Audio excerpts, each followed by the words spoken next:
లక్షలాది మందికి మన తెలుగు మ్యాట్రిమోనీ ద్వారా వివాహాలు జరిగాయి.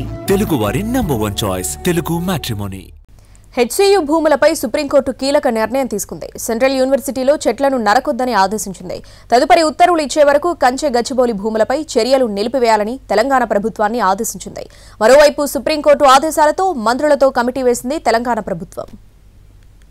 హైదరాబాద్ సెంట్రల్ యూనివర్సిటీ భూముల వ్యవహారంలో సుప్రీంకోర్టు ఆగ్రహం వ్యక్తం చేసింది. ఈ వ్యవహారంపై సుప్రీం కీలక ఆదేశాలు జారీ చేసింది. తదుపరి ఉత్తర్వులు ఇచ్చేంత వరకు కంచెగచ్చిబౌలి భూములపై చర్యలు నిలిపివేయాలని తెలంగాణ ప్రభుత్వాన్ని ఆదేశించింది. దీనిపై స్టే మంజూరు చేసింది. కంచెగచ్చిబౌలి భూములపై సుప్రీంకోర్టులో విచారణ జరిగింది. సర్వోన్నత న్యాయస్థానం ఆదేశాల మేరకు తెలంగాణ హైకోర్టు రిజిస్ట్రార్ మధ్యంతర నివేదికను పంపారు. హైకోర్టు నివేదికను జస్టిస్ గవాయ్ ధర్మాసనం క్షుణ్ణంగా పరిశీలించింది. చట్టాన్ని చేతుల్లోకి ఎలా తీసుకుంటారని ప్రభుత్వాన్ని ప్రశ్నించింది. ఇది చాలా కీలకమైన అంశమని ఆగ్రహం వ్యక్తం చేసింది. ఈ కేసులో రాష్ట్ర ప్రభుత్వ ప్రధాన కార్యదర్శి సిఎస్ను సర్వోన్నత న్యాయస్థానం ప్రతివాదిగా చేర్చగా అత్యవసరంగా కార్యకలాపాలు చేపట్టాల్సిన అవసరం ఏంటని ప్రశ్నించింది.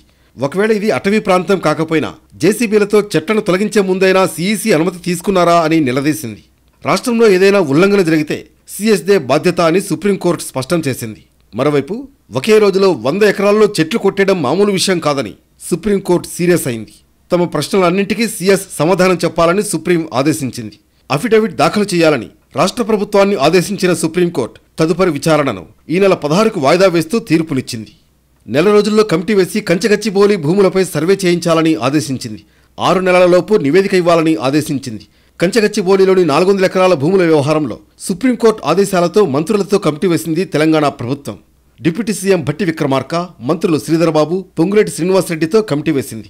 మంత్రుల కమిటీ హెచ్సియు యూనివర్సిటీ ఈసీతో సంప్రదింపులు జరపనుంది. ప్రజా సంఘాలు, విద్యార్థి సంఘాలతో మంత్రుల కమిటీ సంప్రదింపులు జరపనుంది. భూముల వ్యవహారంలో సుప్రీంకోర్టు ఆదేశాల మేరకు నడుచుకుంటామని మంత్రుల కమిటీ స్పష్టం చేసింది.